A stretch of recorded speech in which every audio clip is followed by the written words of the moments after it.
what do I do when we've finished? I just click on, we just click on that again. Okay, well, thank you very much. Thank you to Ahmed. We're now recording this session, and as I said, welcome to Palmerston North, and we will press on now and look at Google Scholar. So I just want to make a few preliminary comments about Google Scholar, and then I'll share my screen with you. When we've looked at Web of Science, which you've been doing, Web of Science is a database, and it's created in a particular way using using records with set fields. So we have authors and titles and names of journals and so on. Google Scholar works much more like Google in that it essentially goes across the internet looking at scholarly resources, so lots of journal websites, and then it spiders through them, and it produces a search engine rather than a database. It behaves very much like a database because it does this generally very accurately, but it can make mistakes. Spidering is less perfect than manual methods, so you need just to be careful with Google Scholar that it gets that you check your records to make sure that they're good. Okay, what I'm going to do now is I'm going to share my screen with you. How do I do this? I'm going to go to Skype, call, share screens. Now you should be able to. Now you should be able to see my screen. I'm hoping that I'm still going to be able to see your messages, because now my little Skype thing has disappeared. But hang on, I won't play around with this. So I just hope that you can get messages through to me. If you're typing things and I'm not responding, it probably means that I'm not seeing your messages. So in that case, just turn your microphone on and let me know what your question is. But otherwise, keep your microphones off. Does somebody want to just type in a message and I'll check and see if I can see it? Joe, perhaps you could just type hello, Bruce, or something like that, and I'll know whether or not I see that. So I'll wait a few seconds. I just sent you one, Bruce. Okay, no, I'm not seeing it. As soon as Ahmed's out of the room, we lose it. So hang on, where's my Skype? Okay. No, I haven't seen that message anyway. But that's okay. Listen, we'll just have... You hear a little ping when a message comes through. Yeah, no, I'm not hearing anything. As I say, as soon as Ahmed's out of the room, things turn to custom. But that's okay. Joe, if you see any messages coming through, maybe just turn on your mic and pass them on to me. That would work, wouldn't it? Okay. Yep. Okay. Hang on, now it's telling me there's a problem with this call. Hold on while we try to get the call back. It might be that we've lost one of our people. That message has gone away, so I'm hoping that you can all see me. But we will press on. Okay. Google Scholar, I will show you the approved way of going to Google Scholar. When you've been using our databases, we've shown you the fact that as a Massey student, as an enrolled Massey student, there are lots of resources that you get that aren't available to you if you just go onto the internet and search for things. And that's the great thing about coming onto the Massey website. You log yourself in with your student ID, and then you're able to get all of these resources. Now, you can also get these resources when you're using Google Scholar, but you need to come into it in a particular way. And I'm going to show you how to do that. So here, you should be looking on the screen at the Massey University Library website. If we scroll down, we see article databases here. And then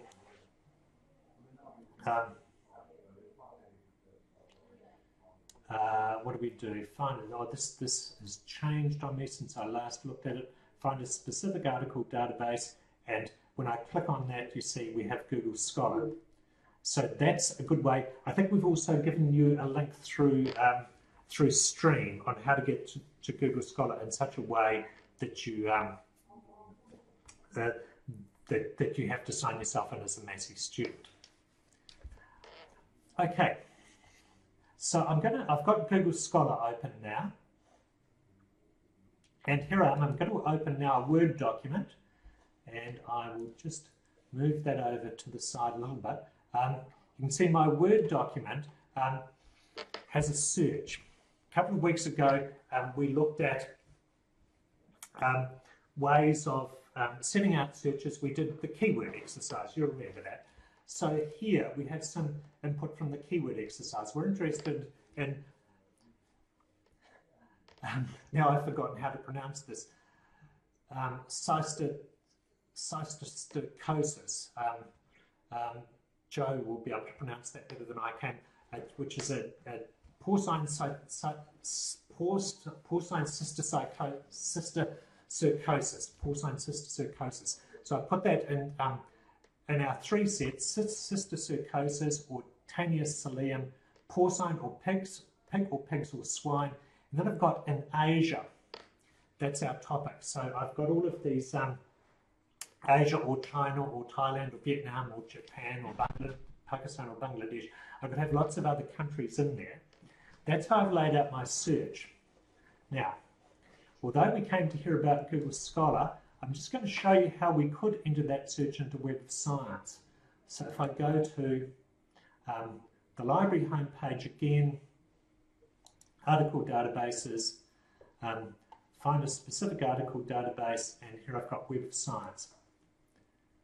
So you'll be wondering why I'm doing this when I'm supposed to be showing you about Google Scholar. But you'll see the point of this in a moment. So over in my Word document here, I've got three ideas, what we called ideas. So we're going to lay this out here, add another field, add another field. And then it's very easy. You see, I've got my ors in there. So I can just copy from here and run a standard Web of Science search. Control C, Control V. I'm sure you're all really good at doing this stuff. Just copy and paste, Control C, Control V. Now you'll be saying, why did I type it into a Word document rather than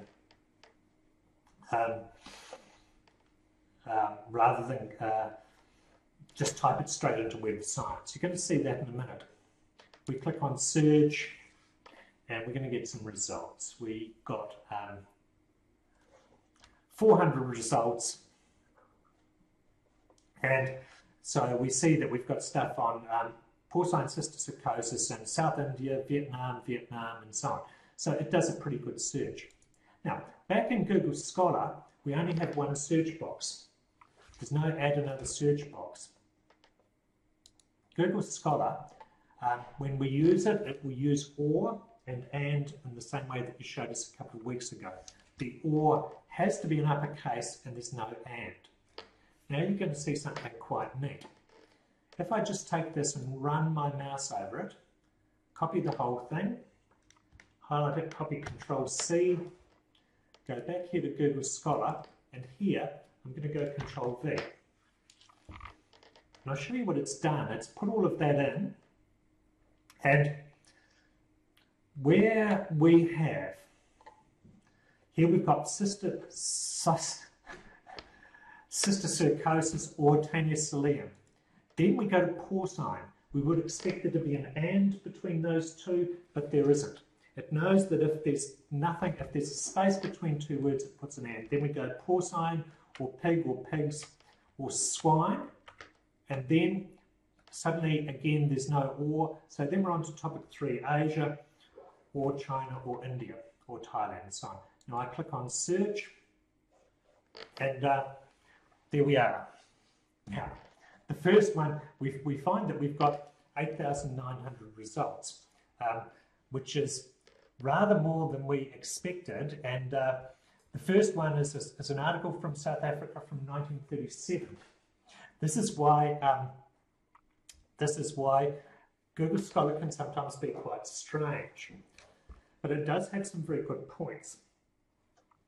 First thing we're going to do, we're going to ignore that. Most of the things that it's found, see, they're pretty relevant. Porcine, Tenia salaam in northern India. Epidemiology, pig, Tenia salaam, cysticercosis in Vietnam, cysticercosis in Vietnam, and so on. So that's all pretty good. As well as having an old article from South Africa at the top, though, the other thing which is a bit of a concern about this is that these aren't the latest articles. If we look at Web of Science, you see 2014, 2014, 2014, and so on, because Web of Science gives them to us with the latest date first. That's why it's always a good thing to go to Web of Science. These ones have come up because if you notice down here, these are articles which have been highly cited by 40. Somebody's got their microphone on. Hello? Can somebody just turn their microphone off, because it's going to be, everybody will be hearing that noise. Just turn it up, Barbara, because I want to hear that it's not still going. Okay, we've got the microphone off now, that's good. See, these are all quite old, but if we look down the left-hand side, we see these are highly cited articles. So that's quite good. These have been cited by a lot of other articles, later articles and documents. That's really good for wanting to know what's been highly cited. But of course, in the field of epidemiology, it's really important to see the latest material if we can. So up here, you see, we've got these 8,190 results. We don't worry too much about that, but we need to change this. We need to change the years. So if I click on any time, I can go since 2014. Now that will give me the latest 2014 ones. So suddenly we're looking at something that looks very different. Cysticercosis, infected pigs in the Punjab, porcine cysticercosis in India, cysticercosis study from India, and so on and so on. So that's a really good set. There are 524, according to this, there are 524 of those. So that's quite a lot to go through. Google Scholar should do a pretty good job of pulling the most relevant ones to the top. But you know, you might decide, you know, I certainly wouldn't look through all 524. Now those are only also the most recent ones. Sorry, the 2014 ones. So you can see it does pull in a lot of material. We get some odd things like Madagascar and so on. Google Scholar searches through the whole article, so and tries to bring back things that we think will be interesting. So it will find if there's a mention in that article of Asia or Pakistan or Vietnam, so it will have returned that one to us. But you will get some you know, what we call false hits there. Of course, you don't want only the 2014 things. So if we go up here, we can see, okay, let's take since 2010. And then it will pull the most relevant articles from there. And that's probably not a bad setting to go on. These are the most relevant articles since 2010. So we're looking at a pretty good set of relevant things. Probably no better than what we would have got through Web of Science. But one of the two really useful things about Google Scholar is that Google Scholar is available to anyone. So you don't have to be a Massey student to use it. And you'll find, probably you know people using Google Scholar already, but people who are like working in medical practices, for example, who don't have access to a university library, that they are also able to use Google Scholar. So all of that's good. Other things to note, if you've logged in as a Massey student, you should be able to access the full text of the article if Massey subscribes to it just by clicking on the title here. So if I click on the title like this, it's taking me through. This is an Oxford journal. It says get the full text elsewhere. Science Direct isn't going to give me this one. I'm hoping it will behave itself. We'll try this one, the Journal of Parasitic Diseases. click on that, and here we go. I can actually, there is the PDF, and I can download it there. So if you've logged in as a Massey student, you'll find that getting the full text of the articles is very straightforward. If you haven't logged in as a Massey student, and this is relevant for perhaps other people you know who don't have a login, there is still plenty of full text which is available. I'll show you where it is. If we look down the right hand side, we see these little symbols here, the ones that say Massey link, they will show up as long as you're a Massey student. These other ones, this one which says nih.gov, that's an article in a repository. So if I click on that, I get through to the Journal of Infectious Diseases, and I can get to the PDF there. And if it's saying that it's in a repository like that, anyone who's on the internet can get to that article. And there's a lot of material that's available to you like that. So that's another reason to, we'll just go on to the next page. That's another reason. Let's try this one. It's in a, looks to be in a repository. I'm going to click on that link there and see if we get it. Prevalence of porcine. Okay, this is Veterinary World. Is it going to give me the full text? Possibly it's not. My apologies if it doesn't. No, it's not going to do it. Okay, but that's well worth knowing. So, other things that we can do with Google Scholar are it's particularly good at finding a specific article. So let's go and look at the Google Scholar Advanced Search. So I've just clicked over on the right here. You see there's a little down arrow, the since 2010, little down arrow. If I click on Advanced Search, I can actually say, righto, I see it's put my search in there. I'm going to take that out, and let's find a title.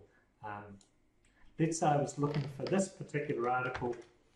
I can put it in here with the exact phrase, and then I can change where my words occur anywhere in the article,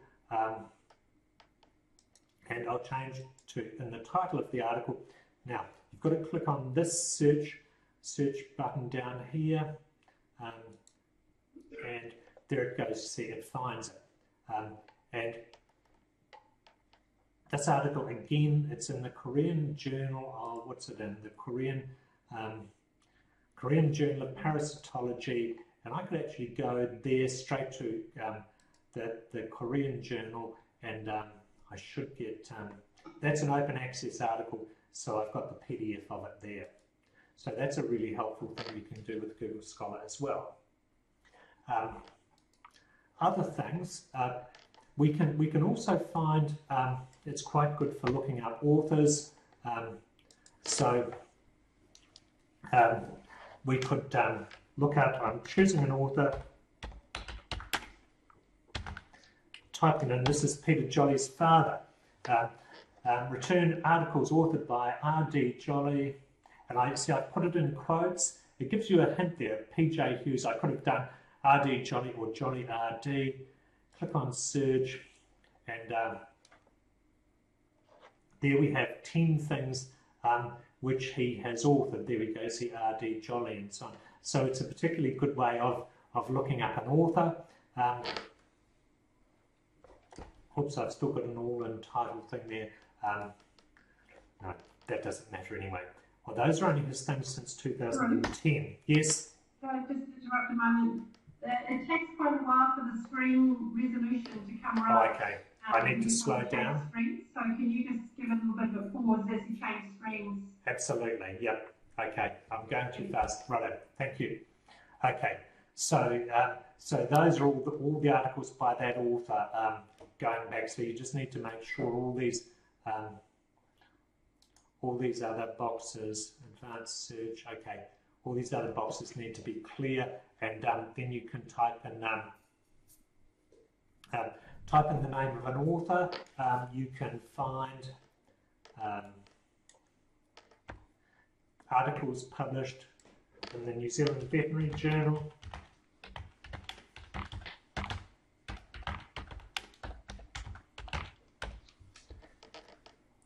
Okay, I think I'm going to search for that now, and then I'll wait. So there we go. You see it's found a lot of material from the New Zealand Veterinary Journal. Again, you could put limits on that for date and so on.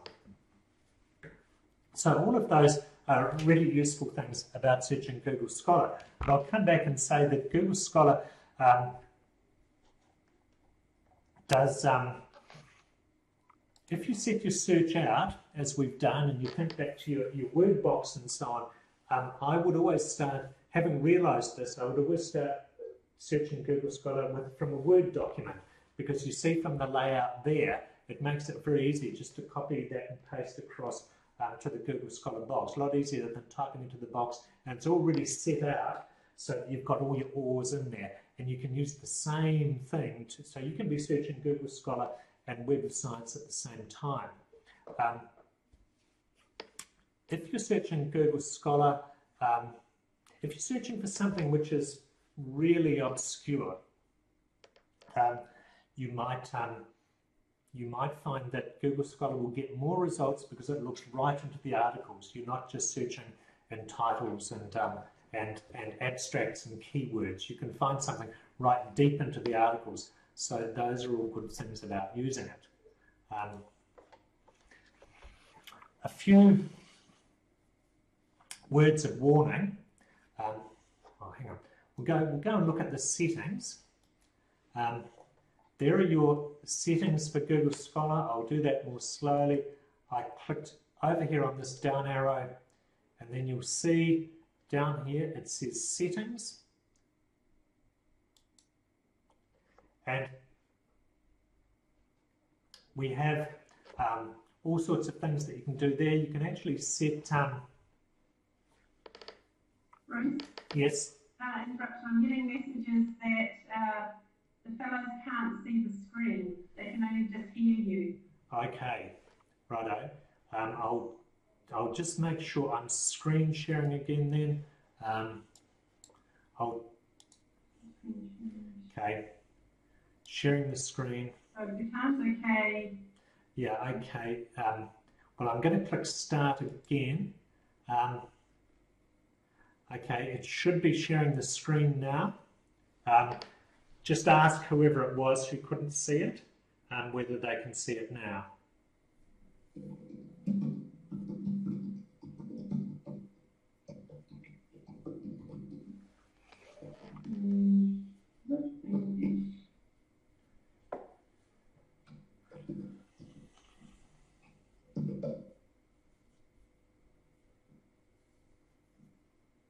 How are we doing? Just waiting. The time's okay.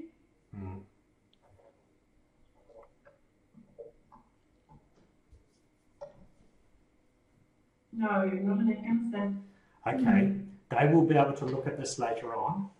Okay. Otherwise, our apologies. We'll press on, I think. It may be a bandwidth issue. Okay, we've got some... Try dropping out. Sorry? I could try dropping out and see if it helps. No, I think I'd prefer you to be in there, Joe. You've been very helpful. I don't want to lose you. Okay, we'll go back then. So here we've got our Google Scholar settings. The one you might find useful is you can set languages. Mainly you're going to be searching for things in English, but you could set another language. But the important one is here, citation links. So if I click on that, I've then got some options, and I could actually import these citations into EndNote. So if I set that and save it, you see Now, when I refresh my screen, is it going to do it? Under More, if I click on More with any of these, it gives me the option of importing that record into EndNote, which I could do. I can save that, so I can save things to a library that I can read later. And do I have to be logged in to do that? I don't, do I? If I click on Save, oh yes, you need a Google login if you're going to save things, so I won't go there. But importing into EndNote, however, I would say that I would prefer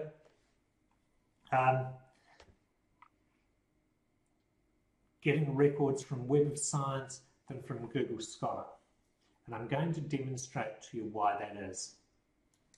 If we go back to our advanced search, we can search for an author. I'll take NZVJ out, and I'm going to find articles authored by Introduction.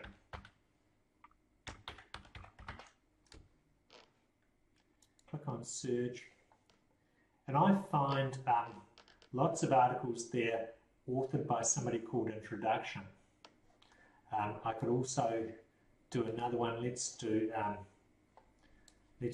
articles authored by Influenza.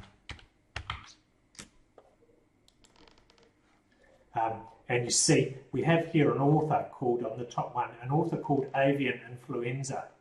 And if I were to import that into my EndNote library, Avian Influenza would be the author of that article.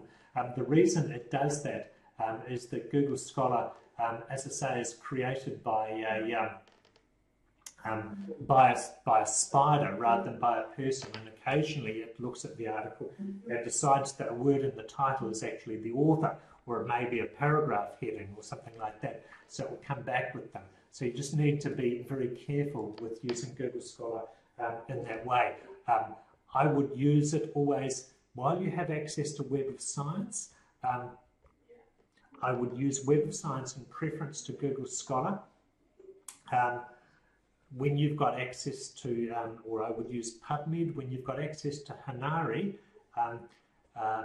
through PubMed, you're also probably going to find that preferable to use in Google Scholar. However, Google Scholar is always useful, and you will know people out there in the field in your work who don't have access to great databases, for whom this is really going to be a lifeline. Because before Google Scholar existed, you simply couldn't do this sort of searching for information unless you were somebody attached to a university. Okay, are there any questions? Do you want to, has anybody typed in any questions, Joe? No, but I'm going to ask you a question. I'm not sure you asked me. You explained that Web of Science only references the refereed journals, whereas Google Scholar... Yeah. Thank you. That's another very good point. Thank you, Joe. I've had don't know where my notes for the session are, but that's an exceptionally good point. Web of Science indexes a limited range of journals. It's a lot of journals, but if something appears in something to get into Web of Science, essentially has to appear in a particular journal that Web of Science covers. Google Scholar covers all of those journals, or nearly all of those journals, but it also covers lots of things, what we call grey literature, which are reports. It doesn't cover the news, but it covers report literature, annual reports of organisations, things like this, which in the field of epidemiology can be really, really useful.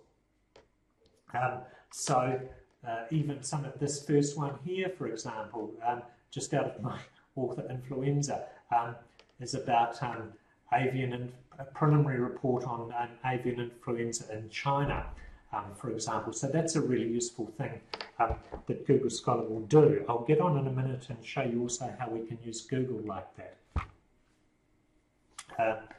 For that reason, I think you should probably go and run your search in Web of Science, then always look in Google Scholar as well to see what it's picked up that is on those kind of fringes of the academic literature. Now, Joe, I thought I would just switch across into plain Google now and show them how to limit for things by country. Bruce, I'm just checking if anyone has any questions. Good. Also, are you going to go over downloading articles from Google Scholar into EndNote? Yeah, I can do that. Well, we've done the start of that, so let's do that.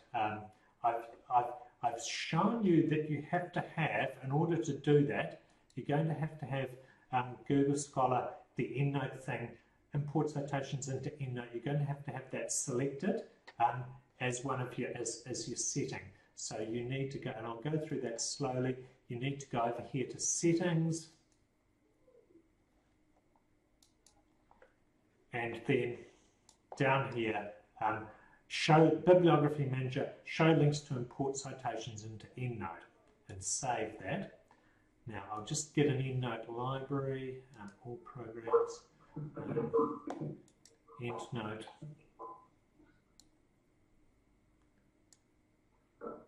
Where's EndNote? Is it not on this computer? It's not on the desktop. Oh yeah, okay. Here's my Japanese encephalitis library, so I will just add it to that. So here is my library. I'm just going to run my original search again. It's rather better example.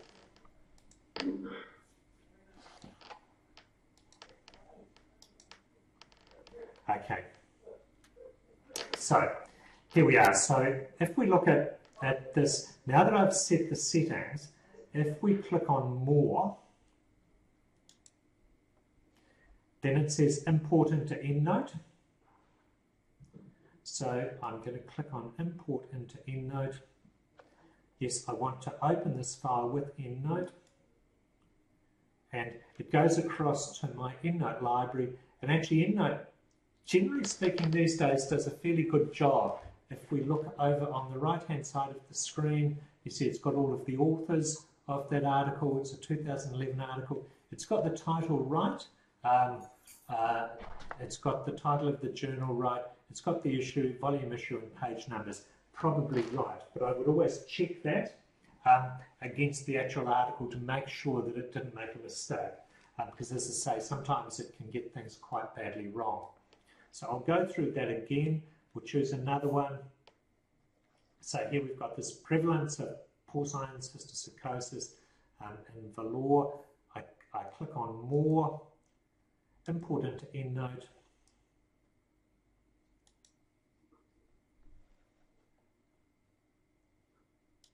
Yeah, again, it's done a fine job of that actually. So Bruce, do you need to have EndNote open?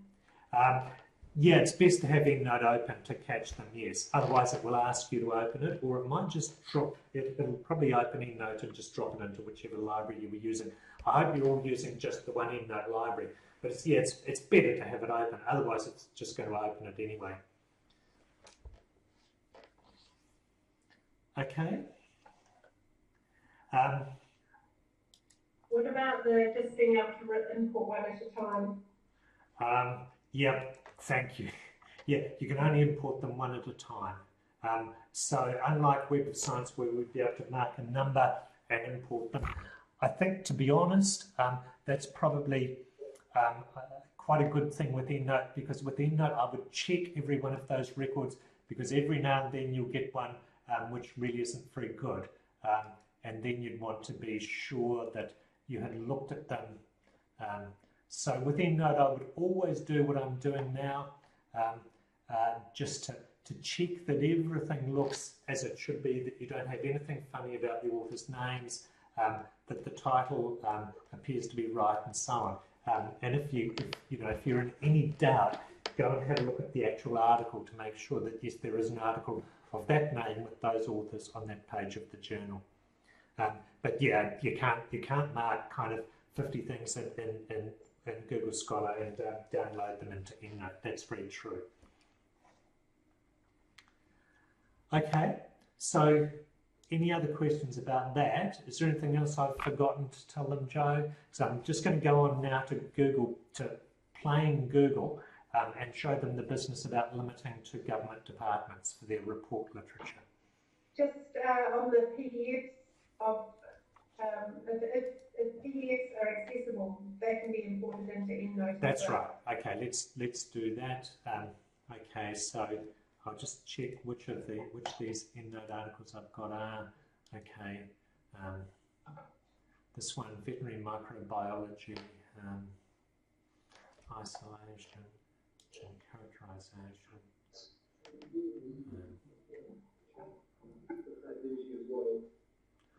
Epidemiological study of. I had trouble getting the that was the one. No, I couldn't. Morphological characterization. Got one question here, Bruce. Yep. What type of filter is required for Google Scholar articles? They pretty much come straight in. It uses a very standard, so it should just go in automatically.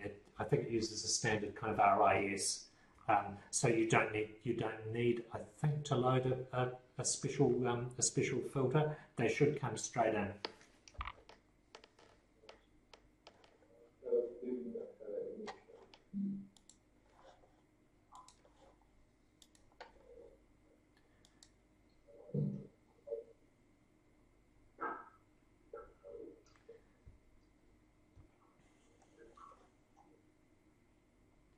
Okay, I'm just seeing if I can get the full text of this article.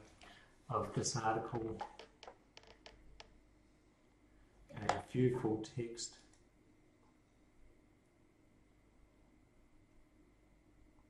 Okay, so here I've got the full text of this article is actually opened. This is going to be slightly cumbersome. It's actually opened in my browser. So the first thing I need to do is just to download the PDF. So I click over here on download. It's given it, I'm going to, I'll actually open it, I think, is easier. Open. And then I'll just save this on the desktop of my computer. Save as, and put it on the desktop. I'm remembering that number 2014. Now, if I go to the desktop of my computer, that article should be there. Where is it? Here it is. Okay. So there's the article I just downloaded. I'll put it over there. So there it is. I'm showing you that with my mouse. I've got my EndNote library open.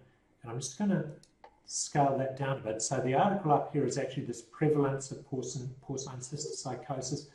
I'm just going to drag that across and drop it there on the correct, against the correct article, against the correct record, and that should be working. Why didn't it do anything? Okay, I'll try again. Okay, cancel. Okay, there it is, it's there.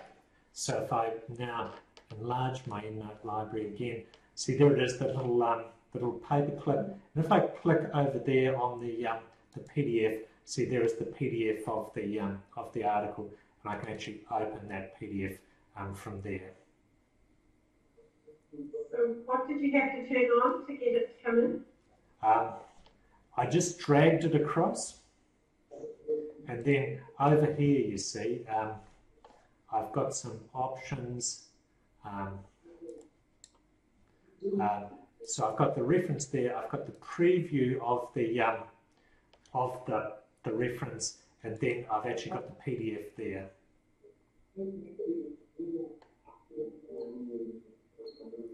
That should open when I double click. Oh, hang on.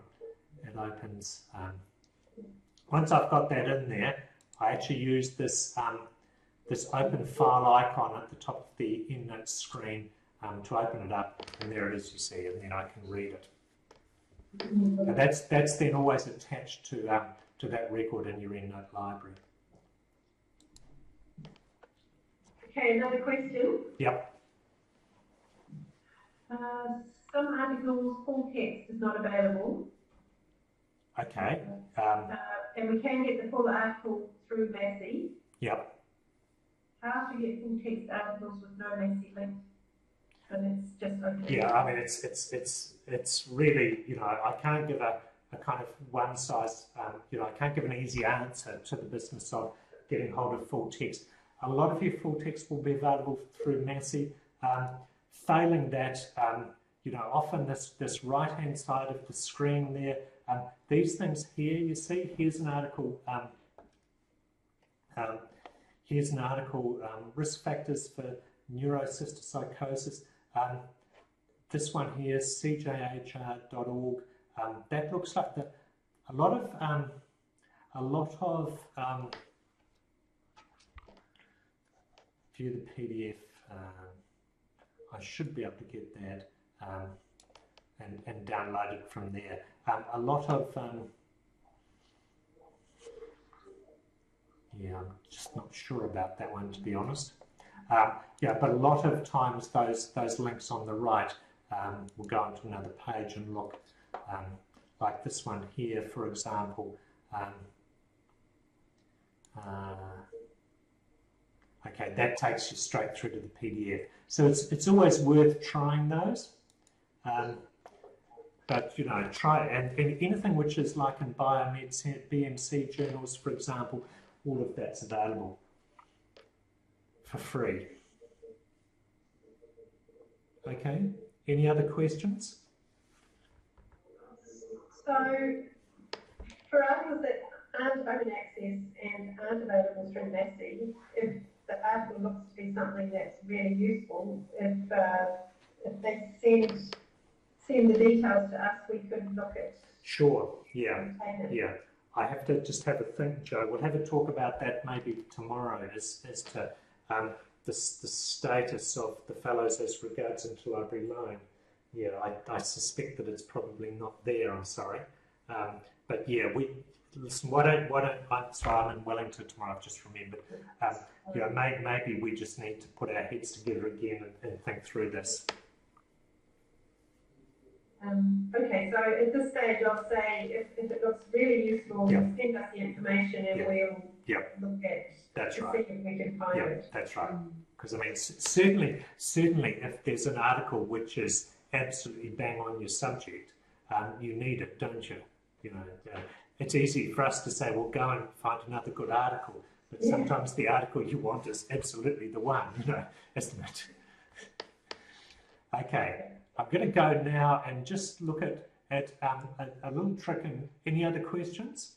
So I'm going to go now and look at a little trick we use in Google, straight Google. So I'm just going to go www.google.com. So we're not in Google Scholar anymore, you know, and Google Scholar as a search engine does some pretty neat things. And as usual, it's fooled me. I'm trying to look for the kind of advanced search thing, but I don't know that I'm going to find it because they keep changing the screen. But let's take the word porcine cysticercosis. Whoops, I'm going to have to type it. So over here,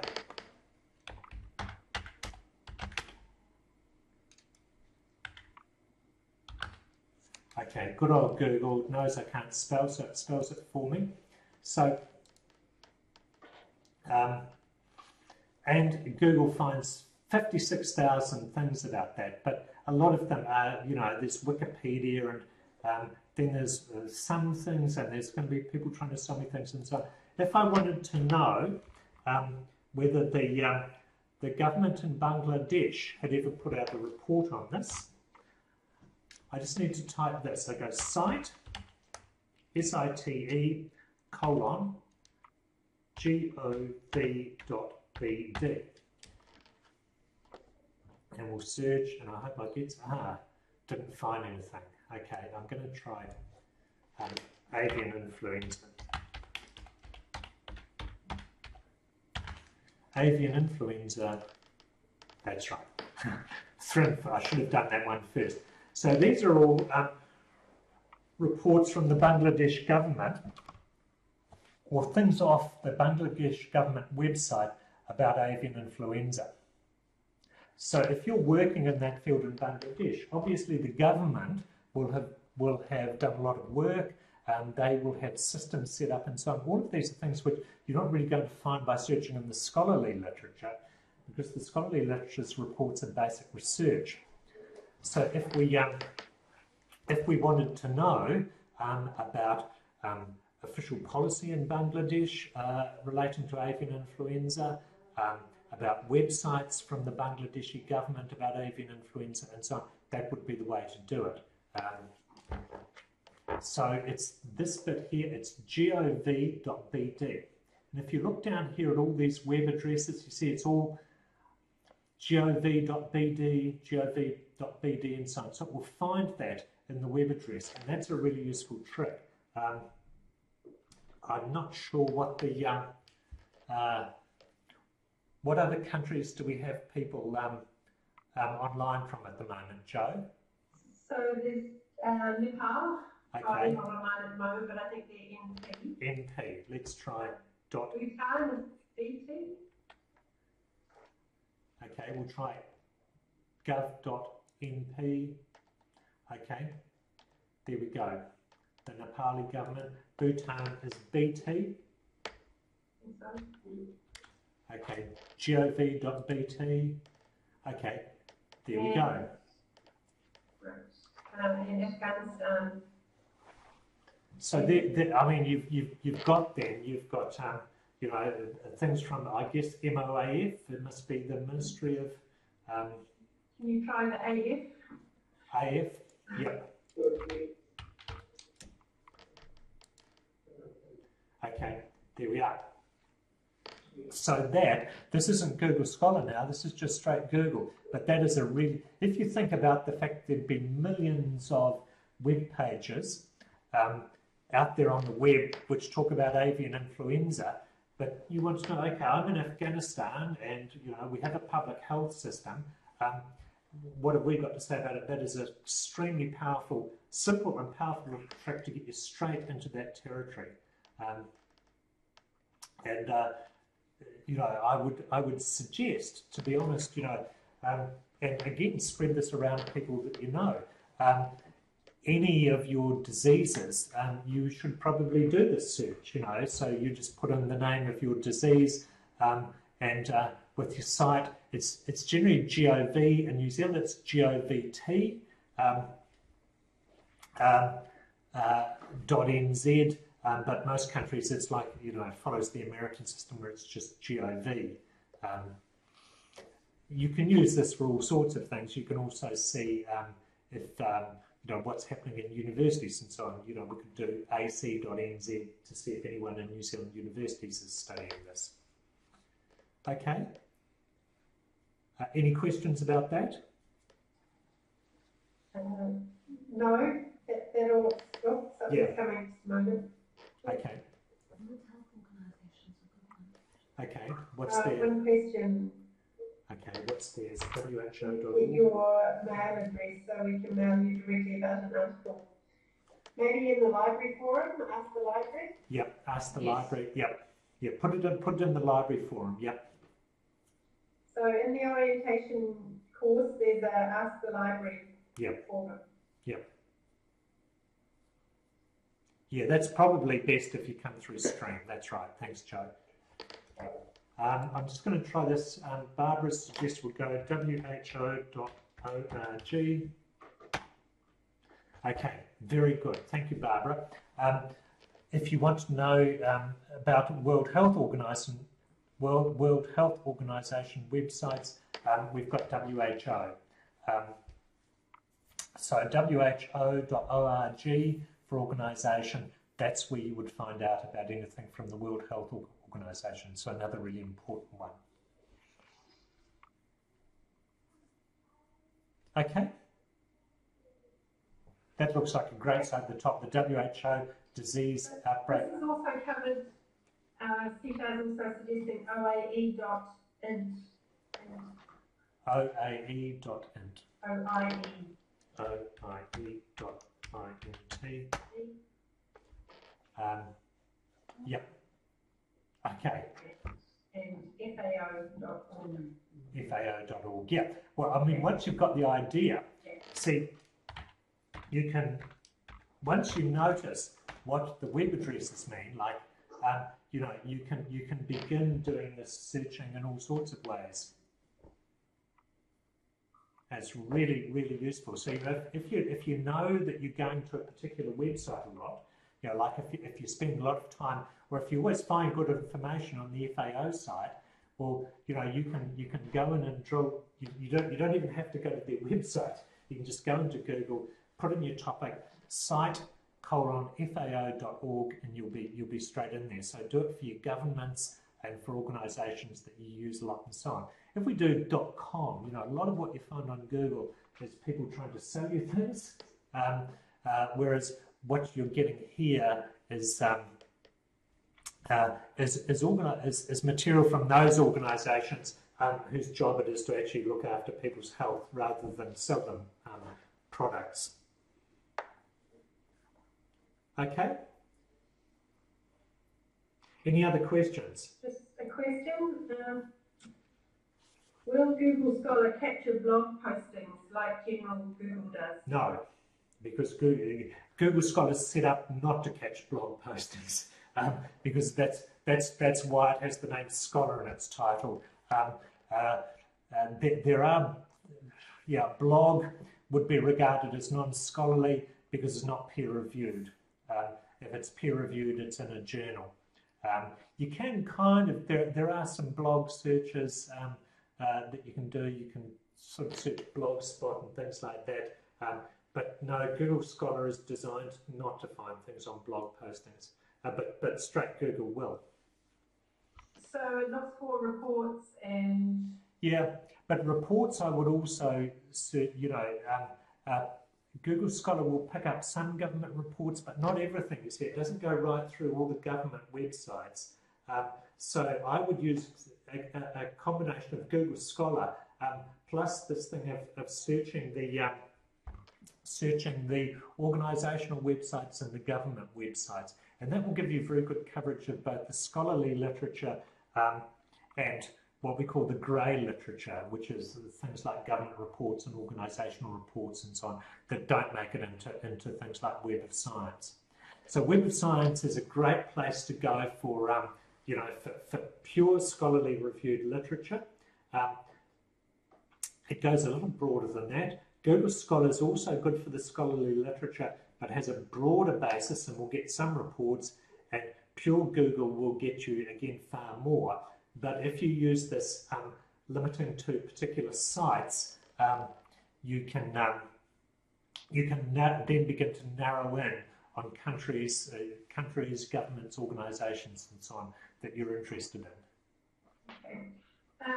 One suggestion here from CETA is that ResearchGate may be another good resource. ResearchGate is a good resource, yeah. And ResearchGate is a good place to pick up full text of articles as well. I use ResearchGate a lot. It's not sort of part of the library's training, but it's a very good place to go. I think it is www.researchgate.org, isn't it?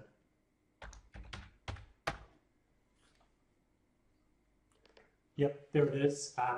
You need to kind of sign into it. It's free to belong to. You need to sign into it. And again, you pick up a lot of full text through there. Sometimes you'll notice links to ResearchGate from Google Scholar as well. But yeah, ResearchGate is another really good one. Yes.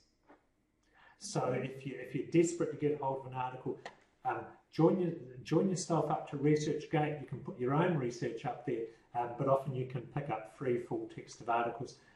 It does have a button where you can ask the author to send you a copy of their article. I've tried it a few times. I'm not sure that it works very well, but you can try that. But it's probably better to ask us first rather than that, because if the authors, the authors may just not reply. They may not even read the email they get from ResearchGate. ResearchGate sends you so much emails, some people send it straight to their trash. So you can't be sure that the author has actually seen your request for their article. But yeah, ResearchGate is a good one to look at. Oh, sorry, it's researchgate.net. www.researchgate.net.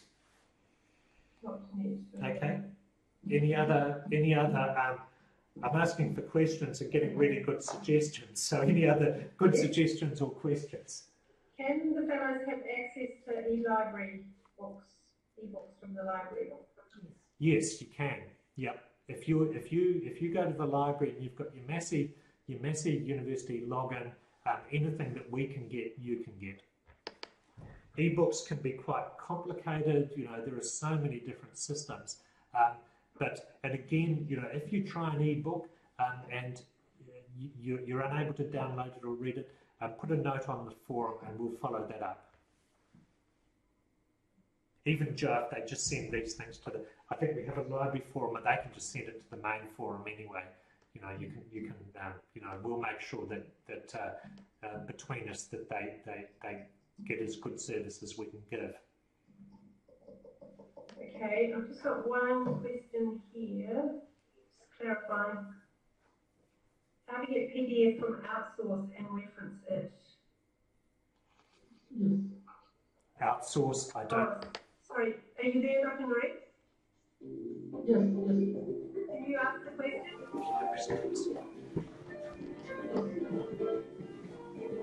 Oh, it's got the music playing. Yeah, it's the library closing music, Joe. So it's okay. We've got another 10 minutes or so to get ourselves out of here. I forgot about that. It's early in the morning for you guys. The library closes at 6 because it's the summer. Oh, this music's going to go on and on too. I'm listening.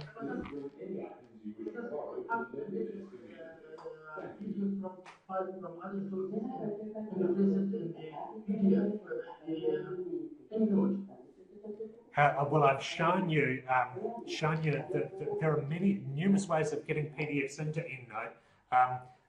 The drag and drop method that I showed you is pretty straightforward. Maybe if you want to send that question to the forum, we can try again. There's no kind of some simple method of this is how you get a PDF. They come in all sorts of shapes and sizes, but the dragging and dropping and attaching it to the record, that kind of always works. Yeah, at that time our information was not correct, so we were not following you at that time. Sorry, okay. This has been recorded, so you can come back and look at it. I'll quick. I have to be quick now because the library's going to close. But I'll see if I can. I've got a random PDF here, Doobie et al. I'm just going to show you how I would attach that to an EndNote record. So if I wanted to, now it's disappeared. What have I done with it? I'm sorry. This is turning to custard. Yeah, I'll take the one I had before. I'm just going to attach this. So if you can see the screen, here I've got my record up here. I just drag it down and I'm going to attach it to that. And there you see that is now attached to that record. Okay. Okay? I'm just not going to go there. Sorry, we've got, this wasn't intended to be an EndNote. Okay. But listen, any other questions, we can come back and do a refresh on EndNote any time, or we can put some, maybe you could put something, Chris has got another way of doing this, which is really powerful, which could you put that on the forum tomorrow? Yep. Yeah, more Yep. links to the. Yep. Thanks, because I'm going to be in Wellington tomorrow, but if you could do that, that would be great. Okay. Righto. Well, listen. Okay, so no more questions? We're going to have to go. The security guards will come in and Okay. march us out of the building. Thank you from Okay. the time. Okay. I hope you found that useful. Okay, thanks very much. Okay. Thank you. Okay. Okay. Thank you to everyone and goodbye. Bye. Bye. Goodbye, thank you.